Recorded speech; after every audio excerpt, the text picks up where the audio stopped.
Have you ever realized that the moment you start to genuinely change, the people close to you begin to feel uneasy? They won't say it outright, of course. They'll cover it with jokes, advice dressed up as concern, or that odd silence that follows when you bring up something deeper. But underneath it all, the truth is simple. Your growth, your shift in mindset, shakes up their sense of comfort, and facing their own complacency is something most people would rather avoid. Maybe this is exactly what you're dealing with. Right now, you've started thinking differently, behaving in new ways, perhaps even challenging things you used to accept without hesitation, and all of a sudden you feel isolated, misread, even judged. What nobody mentioned, but what Nietzsche has always known better than anyone, is that this is the cost of developing a strong mind. Not just any strength, but a kind so raw, so real, it makes people uneasy.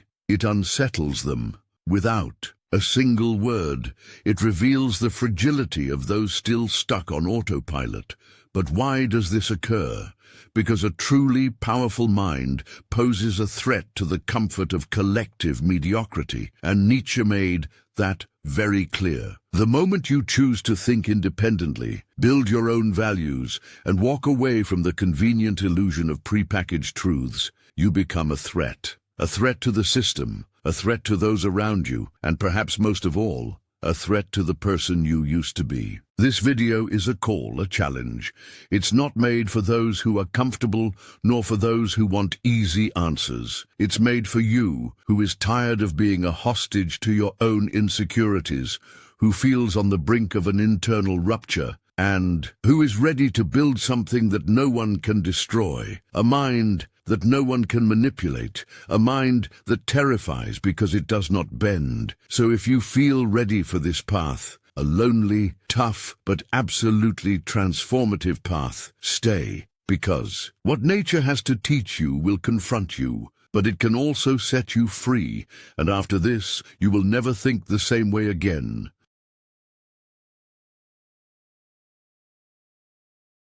Nietzsche wasn't merely a philosopher, he was more like a surgeon of the human soul, someone bold enough to stare into the abyss of existence and not just confront it, but plunge headfirst into it. It was exactly in that abyss, within the inner chaos so many try to avoid, that he discovered the root of real strength. For Nietzsche, transformation didn't come from peace, or from stability, or from order. It came through pain, through the descent, through the chaos itself. He once wrote, "You need to have a chaos inside you to give birth to a dancing star." That wasn't poetic flair, it was a psychological truth. What he meant was simple. If you're aiming to build a mind that can't be shaken, you have to let go of the childish belief that it will come from comfort, shallow motivation, or surface-level positivity. No, real strength is born the moment you confront suffering without running, when you stop wishing for life to ease up and start wishing to grow stronger instead. Think about the moments when you experienced the most growth. Were they during times when everything felt smooth and easy? Or were they the moments when you were broken, lost, without direction, forced to rebuild yourself from the ground up? Nietzsche saw suffering not as some flaw in existence, but as its very engine. He didn't romanticize pain.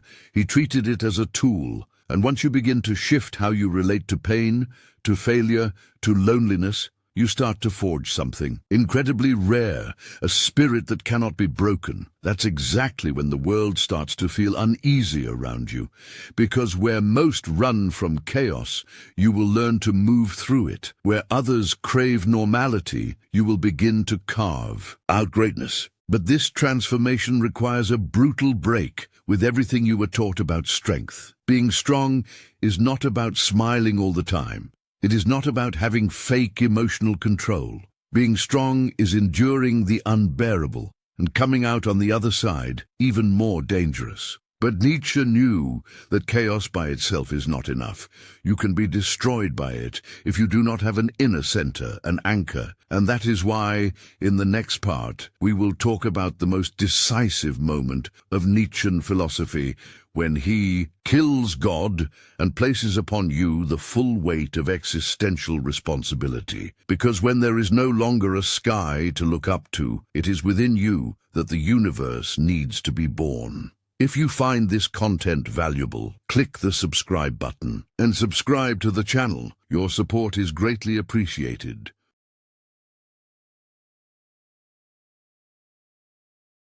When Nietzsche proclaimed, "God is dead," it wasn't a celebration, it was a warning that even today many still fail to grasp. What he put to death wasn't the divine itself, but the illusion that a higher authority is watching over everything, that there's a plan, a fixed meaning, a purpose handed down from beyond. The death of God signals the collapse of every excuse. And that's terrifying, because up until that point it was easy to hand off the responsibility for your life. It felt reassuring to think that everything happens for a reason, that suffering fits neatly into some divine scheme, that in the end it will all be justified by a higher good. But Nietzsche rips that illusion away without mercy. He stares directly at you and says, "You're on your own." Meaning doesn't come pre-written. Now you are the one who must create it. And it's precisely here that the real construction of a powerful mind begins, because the majority break down the moment they realize they're truly alone in the face of chaos. No instructions, no guarantees, and no one left to blame. But those who dare to confront this without collapsing start forging a mind that can't be shaken. With the death of God, nature throws you into the abyss of radical freedom. You're no longer meant to follow commandments. You're meant to create values. You're not here to obey. You're here to outgrow yourself. This is where brutal autonomy is born, and with it comes a heavy truth. Now, everything falls on you. There is no more salvation, no more absolution. Either you rise and build yourself, or you fall. But here's the hidden truth. The very freedom that terrifies you is also your greatest source of power. Once you realize that no one is coming to rescue you, something deep inside you stirs, a fire that pushes you to get back up, even while you bleed. It forces you to think independently, to feel from within, to act not because someone told you it's right, but because you've chosen it for yourself. It's in this break from existential crutches that nature lays the foundation for something far greater, the rise of a new mode of being, a kind of human who refuses to live by the rules of the herd, who requires neither approval nor permission. A being who forges their own morality, breaks past their own boundaries, and lives not as a follower, but as a creator. This kind of presence unsettles the weak, because it forces them to confront who they really are. And this being has a name. Nietzsche called it the Übermensch, the overman, and that's exactly who we're about to discuss. Because if your goal is to build a mind so resilient that nothing and no one can shake it, then you must understand how to step into this figure, one who rises above convention, led only by their own will to power. Let's dive in.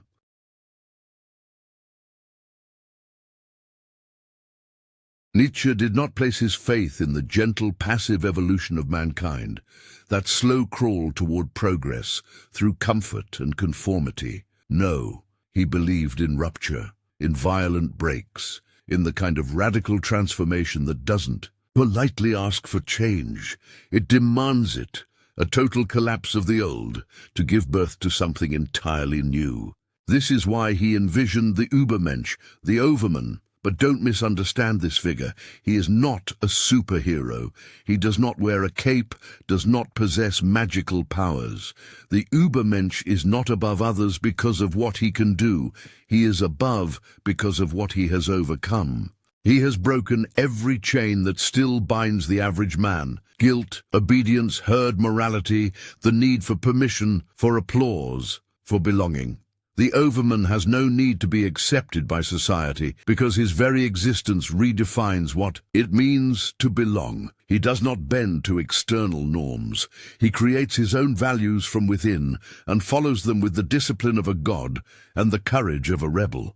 He doesn't ask the world, "Can I?" He asks only, "Should I?" Not, "Is this allowed?" but, "Is this worthy of who I am becoming?" And in this shift of inner authority, a revolution begins, one that transforms not just the individual, but eventually the culture that surrounds him. But make no mistake, this is not a transformation of comfort.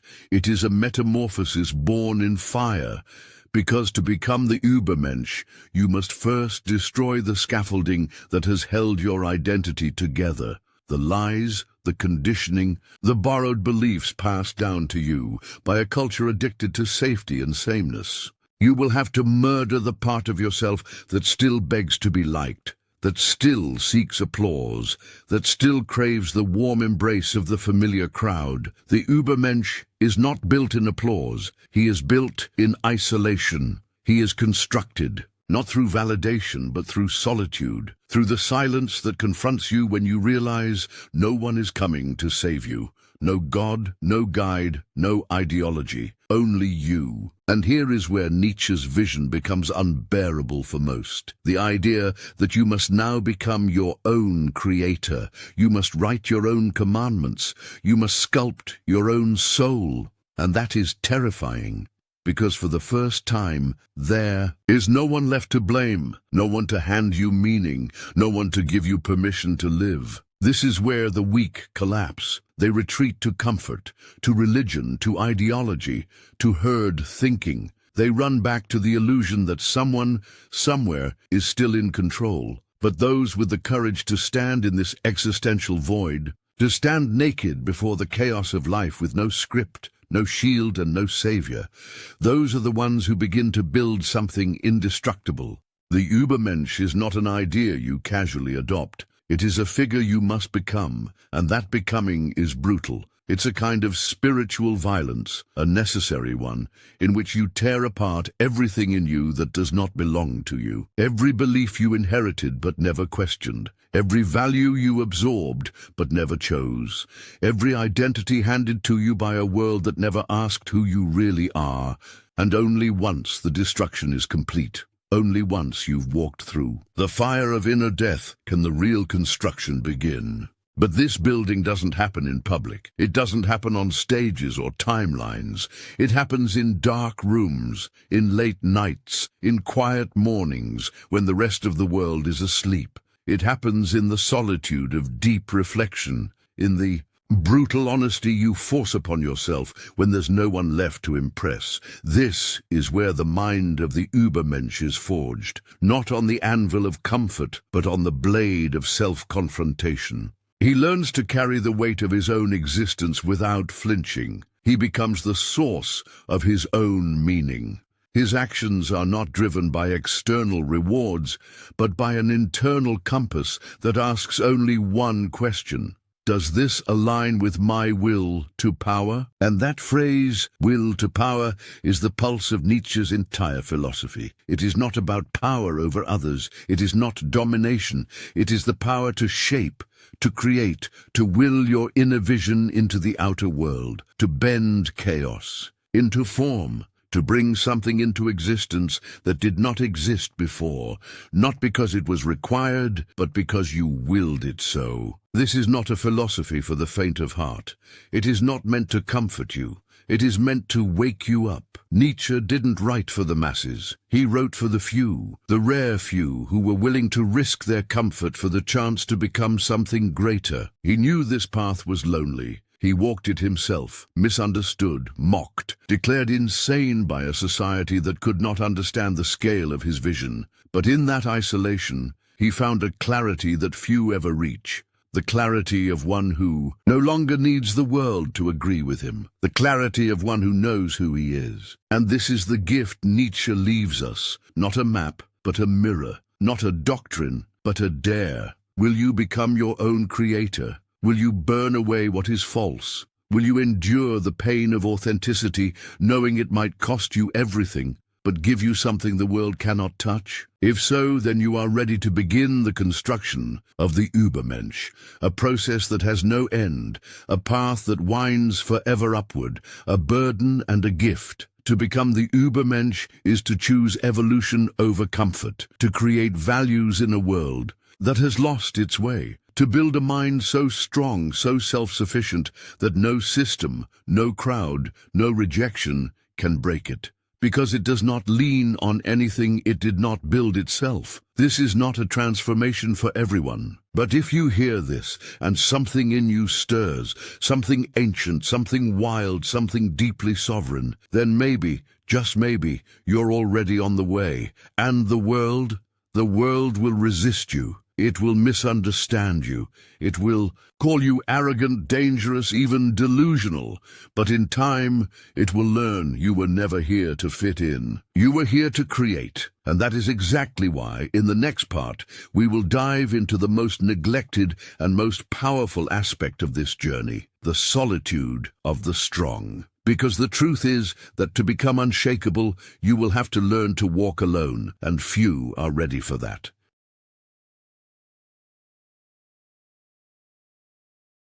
If there's one thing no one really tells you about walking the path of mental strength, it's this: the stronger you get, the lonelier you often feel. And it's not due to some choice to isolate yourself. It's because the world slowly stops knowing what to make of you. Nature made this clear.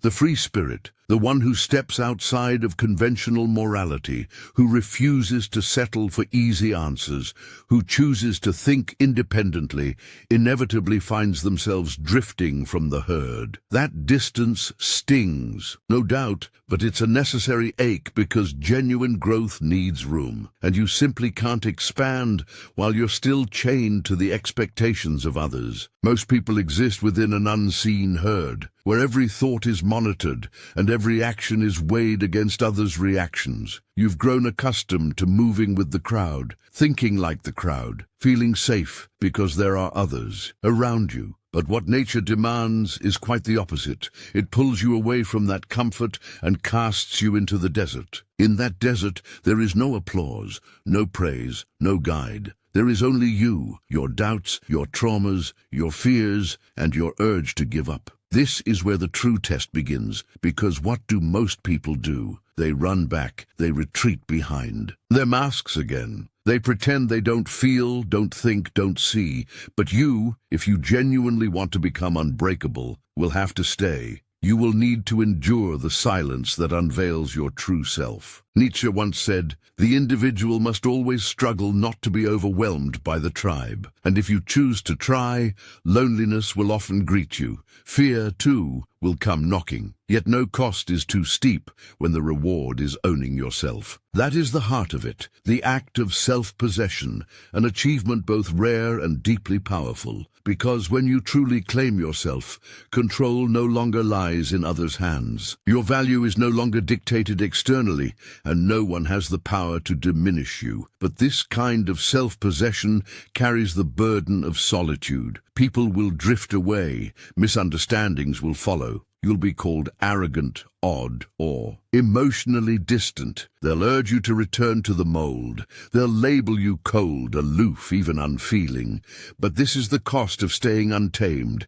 It is the toll for not chasing applause, the price for refusing to be a reflection of what others demand. Here's the raw truth. If loneliness is something you can't endure, then you're not yet prepared for freedom, because genuine freedom always arrives hand in hand with abandonment, abandoning emotional crutches, cozy illusions, and friendships based purely on utility. That's precisely why Nietzsche considered solitude a privilege, a battleground where the authentic self is finally given room to rise. But this liberated mind, this uplifted spirit, doesn't merely walk alone. It begins to perceive things. Others can't. And with that awakening comes the second unavoidable consequence, a direct encounter with mediocrity. Because once you start growing strong, mediocrity, as a collective, senses it, and it responds. And that is exactly what we will talk about next, the danger of collective mediocrity. Because the world does not pursue those who are the same, it pursues those who dare to stand out.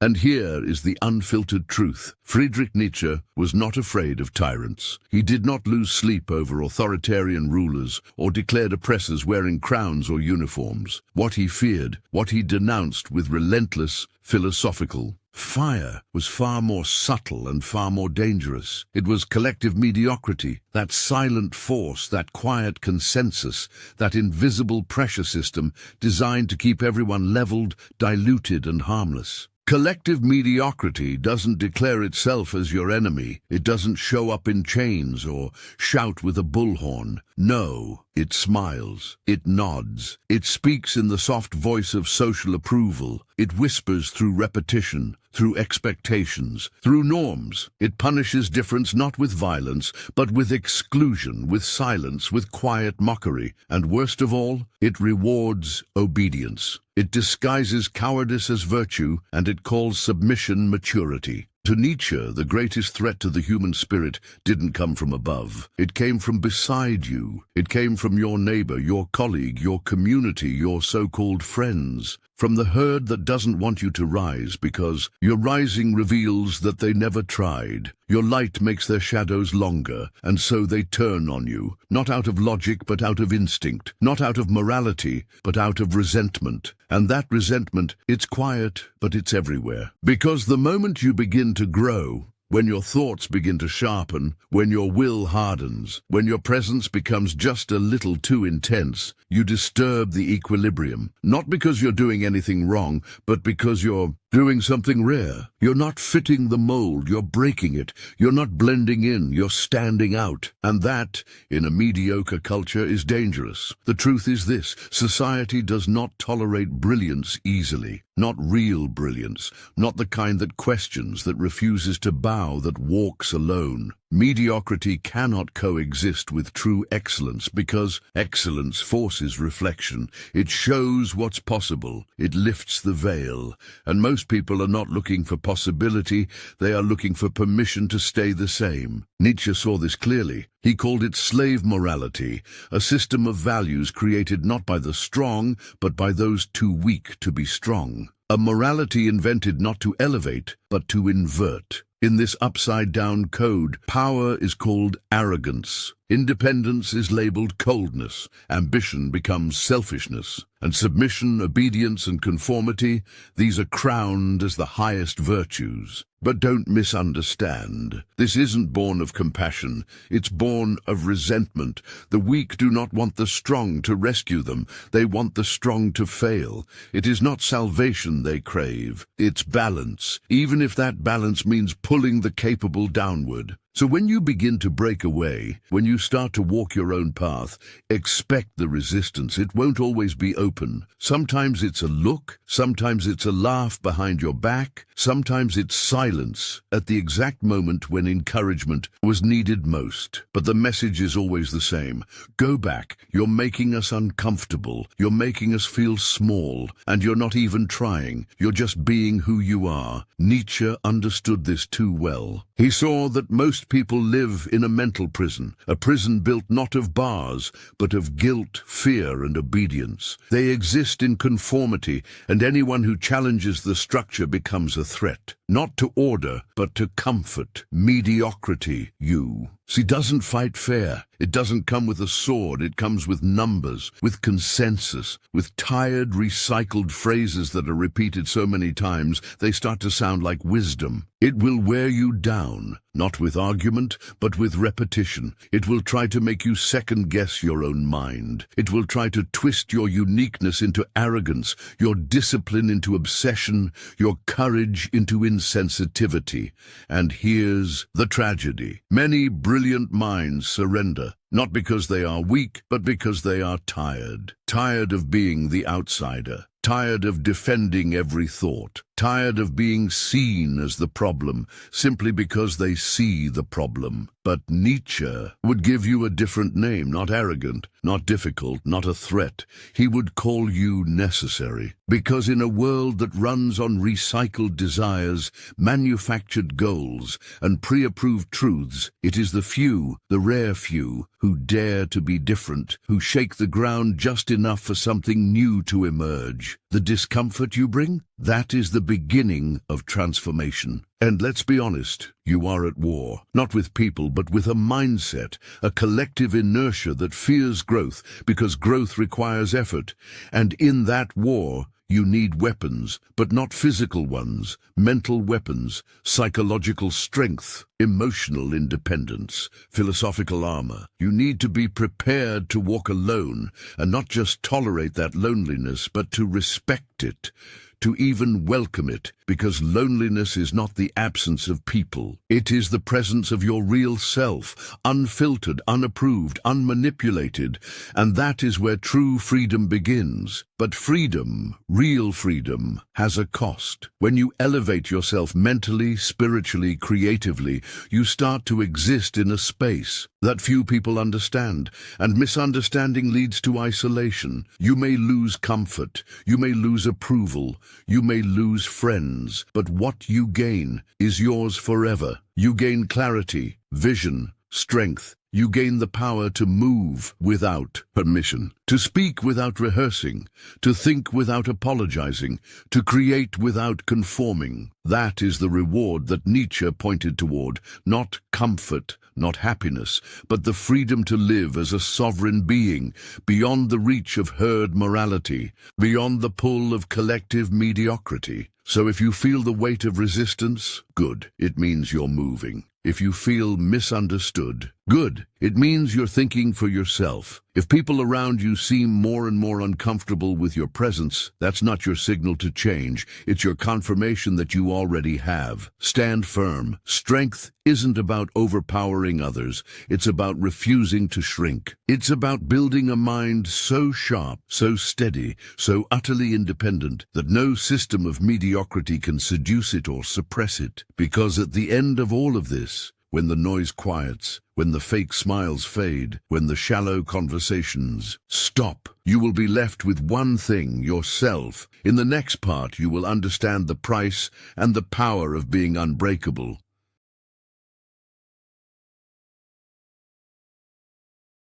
You've come this far, and that alone places you in rare company. The majority would have exited this video at the first moment of discomfort. At the slightest challenge, they would have clicked away. The second they sensed this wasn't content, designed to flatter the ego, they would have recoiled. But this isn't about comfort. This is a call, not for the passive, but for those prepared to shed the comfortable illusion and meet reality face to face, eyes wide open, because forging a mind so unshakable, so powerful that it becomes feared, isn't merely a decision. It's a form of sacrifice. It's a letting go. You will lose.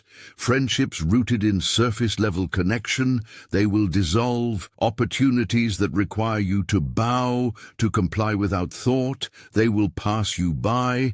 Even the ability to be satisfied with small, empty comforts, that too will vanish. But what you receive in return is not measurable. It is something sacred, integrity, the kind that does not waver, clarity, the kind that cuts through confusion, and presence, the kind that cannot be ignored. You'll start to observe that most people drift through life in a kind of sleep, and that your clarity unsettles them, that your steadiness makes others uneasy, that your absence speaks louder than the presence of crowds. This kind of strength doesn't come from the outside. You won't find it in self-help books. It isn't earned through catchy quotes or hollow affirmations. It's carved from deep within the soul, in the quiet of hard nights, in the unseen decisions that shape who you are. It's born from an internal battle between the person you used to be and the one you're in the process of becoming. And that battle, it has no final victory, because those who are truly strong are not the ones who have already conquered.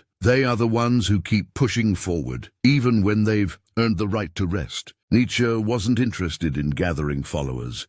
His aim was to spark internal earthquakes. He wanted to shake you out of your need for approval, to make you stop crawling for validation, to stop searching in prepackaged systems for the meaning that can only be forged through blood, sweat, and conscious struggle. His goal was for you to become dangerous, not through violence but through rarity. So rare, in fact, that your very presence becomes a mirror, one that forces others to face what they've been trying to avoid. And now I want to invite you to do something that will solidify this process. Write in the comments a truth you are tired of hiding, an opinion you are afraid to voice, a thought that makes you feel isolated, but that represents who you truly are. This is part of the journey. Claiming your voice, showing your presence, and more than that, declaring that you will no longer bend. And if this video touched you, if something inside you was awakened, don't stop here.